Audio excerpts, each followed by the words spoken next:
మీరు గనక law of అట్రాక్షన్‌లో ఉన్న టెక్నిక్స్ అర్థం చేసుకొని, పర్ఫెక్ట్‌గా ఫాలో అవుతూ, దాని ద్వారా సక్సెస్ పొందాలి అని అనుకుంటే, గుర్తుపెట్టుకోండి, రోజులో వచ్చే ఎన్నో నెగెటివ్ ఎమోషన్స్ నుంచి ఇమ్మీడియేట్‌గా పాజిటివ్‌కి షిఫ్ట్ కావాలి. మరి పాజిటివ్‌కి షిఫ్ట్ కావడం ఎలా? అంటే కొన్ని టెక్నిక్స్ ఎప్పుడైతే మీకు నెగెటివ్ ఎమోషన్ వచ్చింది అని అనిపించిందో ఇమ్మీడియేట్‌గా 3 times breathe in, breathe out చేయడం, లేదంటే మీకు నచ్చిన ఒక మంచి సాంగ్ వినడం, లేదంటే మీకు నచ్చిన వ్యక్తితో మాట్లాడడం ద్వారా ఆ నెగెటివ్ ఎమోషన్ నుంచి ఇమ్మీడియేట్‌గా పాజిటివ్‌కి మారిపోవచ్చు.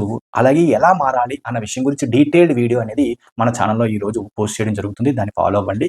అలాగే ఏప్రిల్ 6వ తారీఖు నుంచి ఒక కొత్త బ్యాచ్ అనేది స్టార్ట్ అవుతుంది. 30 డేస్ ప్రోగ్రామ్. ఇంట్రెస్ట్ ఉన్నవాళ్ళు ఇమ్మీడియేట్‌గా రిజిస్టర్ చేసుకోండి. 30 డేస్ ప్రోగ్రామ్ యొక్క ఫీజ్ రూ. 699 మాత్రమే. ఈ అవకాశాన్ని ఎందుకంటే ఒక 30 డేస్‌లో మీలో ఉన్న నెగెటివ్ ఎమోషన్స్ క్లియర్ అవ్వడంతో పాటు లా ఆఫ్ అట్రాక్షన్‌లో ఉన్న చాలా టెక్నిక్స్ నేర్చుకొని జీవితంలో ఉన్న ఎటువంటి సమస్య నుంచైనా సరే చాలా ఈజీగా బయటపడొచ్చు. ఇది 100% వాస్తవం. ఇంట్రెస్ట్ ఉన్నవాళ్ళు ఇమ్మీడియేట్‌గా రిజిస్టర్ చేసుకోండి. Thank you universe.